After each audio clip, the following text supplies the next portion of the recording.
오늘 말씀 요한복음 4장 1절에서 9절 말씀입니다. 하나님 말씀 요한복음 4장 1절에서 9절 말씀입니다.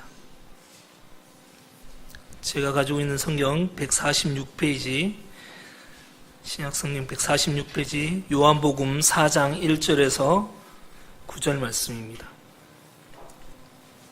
다 찾으신 줄 알고 한 목소리로 공독하겠습니다. 예수께서 제자를 삼고 세례를 베푸시니 요한보다 많다 하는 말을 바리새인들이 들은 줄을 주께서 아신지라. 예수께서 친히 세례를 베푸신 것이 아니요 제자들이 베푼 것이라. 유대를 떠나사 다시 갈릴리로 가실새 사마리아를 통과하여야 하겠는지라. 사마리아에 있는 수가라 하는 동네에 이르시니 야곱이 그 아들 요셉에게 준 땅이 가깝고 거기 또 야곱의 우물이 있더라. 예수께서 길 가시다가 피곤하여 우물 곁에 그대로 앉으시니 때가 6시쯤 되었더라. 사마리아 여자 한 사람이 물을 기르러 왔음에 예수께서 물을 좀 달라 하시니 이는 제자들이 먹을 것을 사러 그 동네에 들어갔음이로라. 사마리아 여자가 이르되 당신은 유대인으로서 어찌하여 사마리아 여자인 나에게 물을 달라 하나이까 하니 이는 유대인이 사마리아인과 상종하지 아니함이로라. 아멘. 여러분 수고하셨습니다. 추운 일기 가운데서도 승리하신 줄 믿습니다. 한번 우리 옆에 분들과 인사 나눌까요? 승리하셨습니다. 한번 인사 나누겠습니다. 예. 오늘 유난히 날씨가 더 추워진 것 같습니다. 오늘 만남의 주도권이라는 제목으로 같이 좀 은혜를 나누고자 합니다. 예배의 성공은 곧 모든 것에 성공이 되는 비결이라고 해도 과언이 아니라고 생각이 되어집니다. 미국에 지금은 돌아가셨지만 미국의 영적 거장이었던 에이든 토저라는 목사님이 계시는데요. 그분이 이런 말씀을 하셨습니다. 하루의 예배로 시작하는 사람은 결코 마귀가 건드릴 수 없는 권능자의 삶이다라고 말했다고 합니다. 하늘의 능력과 관계된 바로 우리 그리스도인의 삶은 바로 영적 권세가 있는 삶이기 때문에 마귀는 신령과 진정으로 예배한 후에 교회 문을 나서는 성도를 가장 무서워한다고 합니다. 또한 예배를 마칠 때 하는 목사님의 축도는 바로 세상을 하나님의 나라로 정복하기 위한 바로 성도의 거룩한 출정식과 같은 의미를 가지기도 한다는 것입니다. 평택에 가면 미군 기지가 있습니다. 원주에도 있었는데 원주에는 이제 없어졌는데 평택에는 아직까지 미군 기지가 있습니다. 그런데 평택에서 사역하시는 제가 알고 있는 목사님이 그런 말씀을 하시더라고요. 거기서 이야기를 들어보니까 미군들 중에 기독교인들이 많죠. 예. 근데 그 기독교인 중에 혹 훈련이 있거나 아니면 피치 못할 이런 어떤 사정이 있더라도 목사님의 그 축도 시간만은까지는 도착해서 그 예배 가운데 그 축도는 꼭 받고 간다라는 것입니다. 그만큼 예배의 중요성이 몸에 배어 있다고 하는 예가 아닐까라는 생각이 되어집니다. 우리는 예배의 성공자가 되기 위해서 먼저 예배의 본질을 잘 알아야 할 것입니다. 예배가 무엇인지를 제대로 알지 못한 채 빗나간 예배를 습관적으로 드리는 그런 교인들이 얼마나 많습니까? 이러한 사람은 사실은 하나님 아버지께서 기뻐하시는 그런 예배가 아니라 바로 자기중심적인 예배요, 이기적인 예배, 무의미한 예배를 지속적으로 하는 것이라고 생각되어집니다. 열심보다 더 중요한 것이 바로 방향입니다. 그 방향이 빗나간 열심은 달려갈수록 어찌 보면 손해만 될 뿐이라는 것이죠. 예배의 가장 중요한 본질의 의미는 바로 하나님과의 만남입니다. 우리는 하나님을 예배하면서 찬송 중에 거하시는 하나님, 또한 말씀하시는 하나님, 기도 속에서 응답하시는 하나님, 성도들의 아름다운 섬김과 또한 헌신 가운데 계신 하나님을 만나야 할 것입니다. 여러분, 만남과 마주침의 차이를 아십니까? 진정한 만남은 상호 간의 눈뜸입니다. 서로 알아봐야 된다는 것이죠. 영혼과 또한 인격의 진동이 없으면 그건 만남이 아니라 한순간의 마주침일 뿐이라는 것입니다.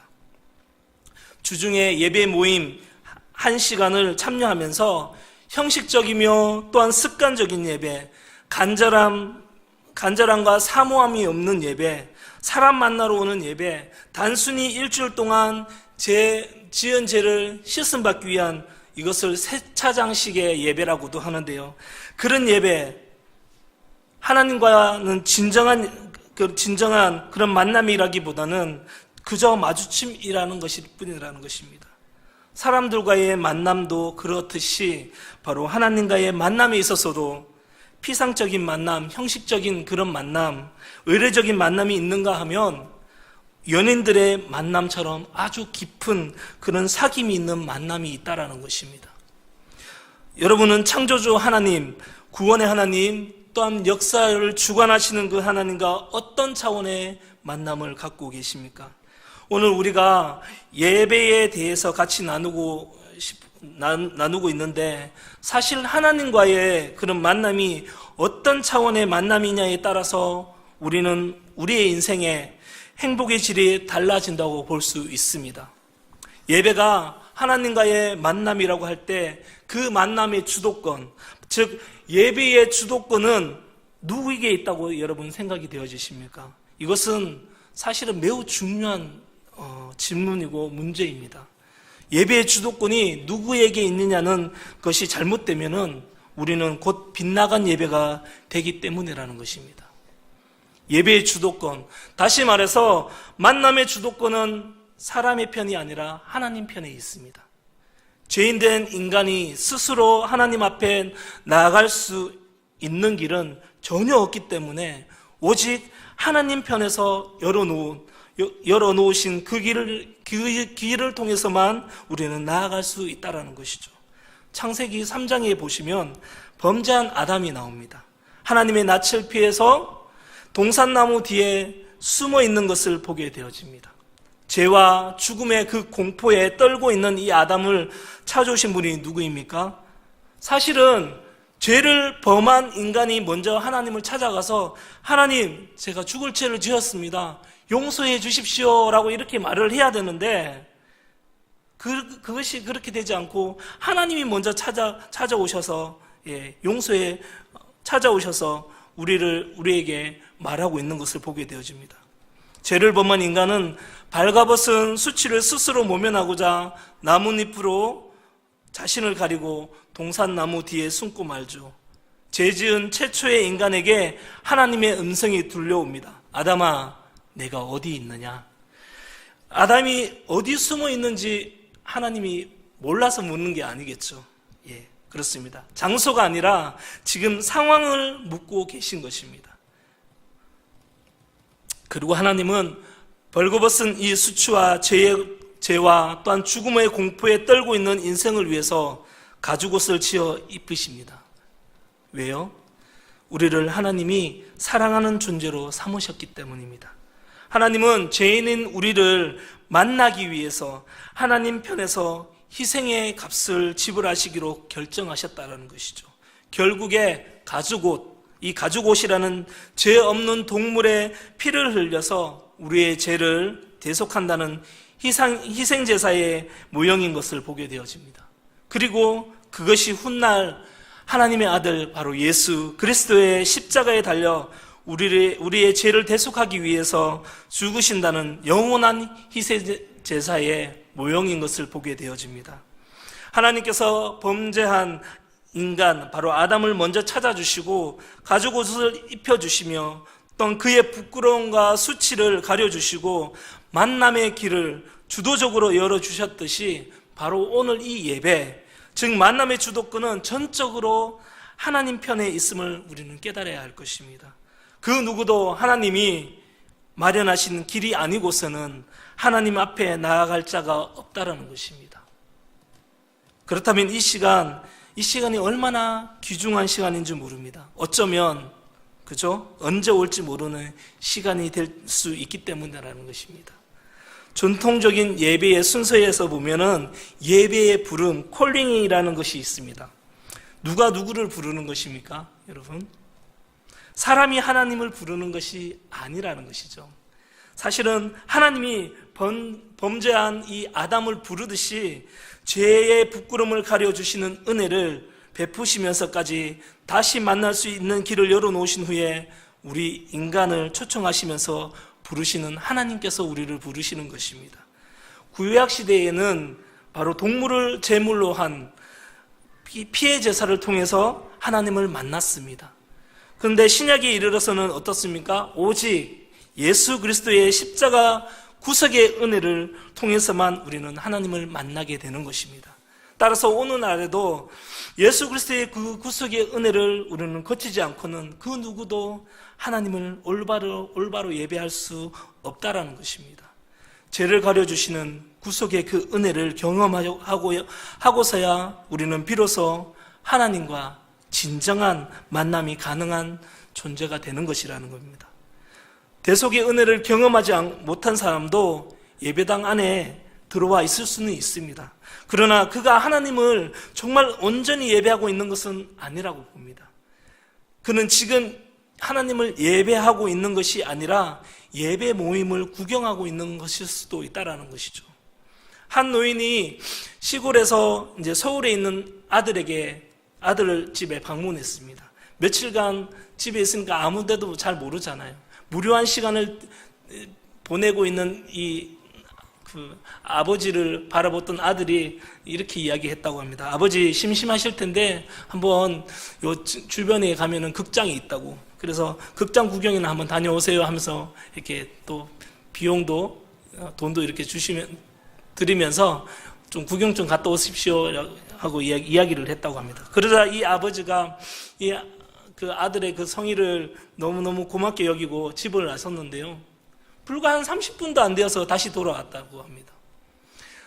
아들이 너무나 의아해서 아버지에게 물었어요. 아니 어떻게 이렇게 일찍 왔냐고. 구경할 것이 너무 많은데. 그러니까 이 아버지가 기분 좋은 표정으로 이렇게 이야기했다고 합니다. 아니 글쎄 내가 30분씩이나 여기저기 극장 구경을 하는데 아무도 돈을 안 받더라. 그러는 거예요. 그러면서 덕분에 내가 진짜 공짜로 극장 구경 잘하고 왔다라면서 그렇게 이야기하더라는 것입니다. 아버지는 아들이 말한 이 극장 구경하고 오세요라는 말을 오해한 채 어떻습니까? 그냥 그 극장 건물만 구경하고 돌아온 것입니다. 지금은 많이 시정되었지만은 많은 분들이 은연중에 이런 이야기를 합니다. 예배 보러 간다, 예배 본다 식의 이런 표현들을 많이 사용을 했었죠. 그러나 예배를 본다는 말과 예배한다, 예배를 드린다는 말은 전혀 다른 의미를 가지고 있다는 것입니다. 예배한다라는 것은 예배를 직접 행하는 주체자의 입장에 서는 것을 의미하지만 예배를 본다는 것은 예배를 구경하는 방관자의 입장에 있는 것을 의미하는 것입니다. 성도는 하나님을 예배하는 거룩한 제사장으로 부름받은 사람이지 예배를 구경하는 방관자로 부름받은 사람이 아니라는 것입니다. 예배란 바로 예수 그리스도의 중보로 말미암는 하나님과 인간의 만남이고 교제인 것을 여러분 믿으시기 바랍니다. 하나님의 구속적 그 행위에 대한 인간의 응답이 예배인데 여기에 찬양이 있고 기도가 있고 또 헌신이 있어야 할 것입니다. 그런 의미에서 성도는 바로 예배의 구경꾼이 되어서는 안 된다는 것입니다. 설교를 얼마나 잘하는지 들어보기 위해서 혹은 성가대가 찬양을 얼마나 잘하는지 들어보기 위해서 교회에 나온다든가 또한 자신을 드러내기 위해 교회에 나온다면 그 사람은 참으로 하나님을 만호히 여기는 사람, 즉 예배가 무엇인지 모르는 사람인 것이라는 것이죠. 예배는 사람의 아이디어가 아니라 바로 하나님의 아이디어입니다. 내가 주일날 예배를 드리러 왔으나 예배의 주체는 내가 아니라 바로 하나님이십니다. 예배하도록 구원해 주시고 예배를 드릴 수 있도록 마음을 움직여 주시며 또한 예배를 드리도록 우리의 발걸음을 인도해 주신 그 하나님의 예배적인 그 은혜가 있음을 잊지 말아야 할 것입니다. 오늘 본문의 말씀에 보니까 수가성 우물가에 사마리아 여인을 마음속에 품으시고 그 영혼을 건지시기 위해 사마리아로 가고자 한 예수님의 그 예비하심이 없었다면 불행한 결과가 많았던 그 여인이 생수의 근원이신 예수님을 영접하고 하나님의 딸이 될 수 없었을 것입니다. 여러분 잘 아시죠? 이 예수님 시대 때는 유대 지역에 많은 사람들은 이 사마리아 지역에 있는 사람들을 아주 업신여기, 개처럼 여겼습니다. 그래서 이 길을 유대 땅 갈릴리로 가야 되는데 가기 위해서는 이 사마리아 지역을 거쳐야 되는데도 불구하고 안 거쳤어요. 일부러 삥 둘러갔습니다. 그러니까 한 일주일 걸렸습니다. 그건 직진으로 가면 2, 3일이면 갈 그 거리를 같은 사람인데도 불구하고 자기는 죄가 없나? 예. 그런데도 불구하고 업신여겼어요. 개처럼 여겼다니까요. 그런데 오늘 이 예수님은 그 여인을 만나기 위해서 벌써 이미 먼저 택하시고 중보하시고 기다렸다라는 것입니다. 그래서 하나님의 딸이 되었던 것을 보게 되어집니다. 그렇다면 오늘도 우리의 영혼을 찾아주시며 하나님과의 만남이 회복이 이루어지도록 역사하시는 그 하나님 앞에 우리는 어떤 모습으로 나아가야 될까요? 먼저 잊지 말아야 할 것은 하나님을 예배하도록 주도적인 구원의 역사를 이루신 그 하나님의 은혜 앞에 우리 스스로가 예배를 좌지우지 할 수 없다라는 것입니다. 다시 말해서 내가 기분 내키면 교회 오고, 그죠? 내가 기분이 별로이면 교회 안 가고, 날씨가 좋으면 야외로 나가고, 날씨가 궂으면 갈 데 없으니까 교회로 오고, 차가 없어서 못 간다, 시험 준비해서 못 간다 등의 내 마음대로 내 상황에 따라 내가 주도적으로 주도권을 지니고 행동한다면 그 사람은 아직도 예배의 본질을 깨닫지 못한다는 것입니다. 하나님을 만나는 예배의 축복이 이루어지기 위해서는 바로 그 아들 예수님의 거룩한 희생이 십자가에 있었습니다. 그것으로 하나님과의 그 막힌 담이 허물어졌고요. 바로 마음 놓고 하나님의 보좌 앞에 우리가 나아갈 수 있는 특권이 우리에게 주어졌다라는 것입니다. 이러한 안식의 축복을 누리며 예배를 드릴 때 그 영원한 안식의 나라에 들어가는, 또한 우리는 예행 연습을 아울러 하고 있는 것입니다. 히브리서 기자는 성도가 그 성소에 들어오게 된 감격적인 은혜를 이렇게 증거하고 있습니다. 히브리서 10장 19절에서 20절의 말씀인데요, 제가 읽어드리겠습니다. 그러므로 형제들아, 우리가 예수의 피를 힘입어 성소에 들어갈 담력을 얻었나니 그 길은 우리를 위하여 휘장 가운데로 열어놓으신 새롭고 산 길이요, 휘장은 곧 저의 육체니라 라고 말씀하고 있습니다. 우리는 예수님의 보혈의 공로로 바로 하나님을 예배하는 자리에 나올 수 있게 되었습니다. 성도들이 예배 자리에 나와 사제의 은총을 덧입고 더 나아가서 하나님의 은혜와 축복을 힘입을 수 있는 특권이 바로 예수님의 거룩한 희생으로 이루어진 사실을 우리는 기억해야 할 것입니다. 여러분, 우리가 하나님께 드리는 이 예배가 세상 모임에 밀려서는 결코 안 될 것입니다. 만일 신앙인들이 주일날에 골프 치러 가고 등산이나 또한 낚시나 사냥 등으로 몸을 위해서 쾌락을 위한 일로 예배를 빼먹는다면 하나님과의 그 만남을 갖고 살도록 독생자 아들 예수, 또 그 핏값으로 지불하신 그 하나님의 주도적인 그 사랑, 희생적인 그 사랑은 어떻게 되어질 것 같아요? 무색하게 만들게 되는 것이라는 것입니다. 어느 기독교 가정이 있었습니다. 매주일 아침만 되면 남편이 이렇게 말하는 거예요. 아내에게 이렇게 말합니다. 여보, 우리 둘 중에 오늘은 당신이 대표로 교회에 나갔으면 좋겠어. 그렇게 이야기했다고 합니다. 이야기하고 난 다음에 남편이 그 밤에 꿈을 꾸었는데 자기와 아내가 천국에 가 있더라는 것입니다. 천국에 가 있는데 그들 앞에 문지기가 있는데 이렇게 이야기합니다. 당신들은 부부지요? 그러니까 두 사람이 끄떡끄떡 그랬습니다. 예. 그러자 그 문지기가 이렇게 말합니다. 그렇다면 잘 됐다고. 당신들 중에 대표로 부인만 천국문에 들어가라고 그렇게 이야기했다고 합니다. 전에 제가 청년 때에 찬양사역을 하던 교회에 청년들이 있었는데요. 그 청년들을 보면서 정말 흐뭇한 웃음을 짓게 하는 그런 청년들을 본 적이 있었습니다. 그들이 저보다는 조금 나이가 한두 살 어렸었지만 일찍 결혼을 했었어요. 근데 이 친구들이 결혼한 이 커플들이 토요일 오후에 결혼식을 하고 어땠는 줄 아십니까? 그 다음날에 주일 예배 참석할 뿐만 아니라 맡은 봉사 의무까지 다 마친 후에 신혼여행을 떠나더라고요. 이들은 신앙인들이 하나님 앞에 무엇을 중심으로 삼고 살아야 하는지를 깨닫도록 보여주는 좋은 본을 보여주는 젊은이들이라고 저는 생각이 되어집니다. 예배가 중심이 되지 못한 삶은 어떻습니까?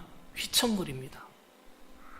누가 낚시하러 가자고 하면 낚시 가고, 등산하러 가자 그러면 등산하고, 골프 치러 가자 그러면 골프부터 칩니다. 이것은 예배가 삶의 중심이 되는 것이 아니라 액세서리 수준으로 전락하고 마는 것이라는 것이죠.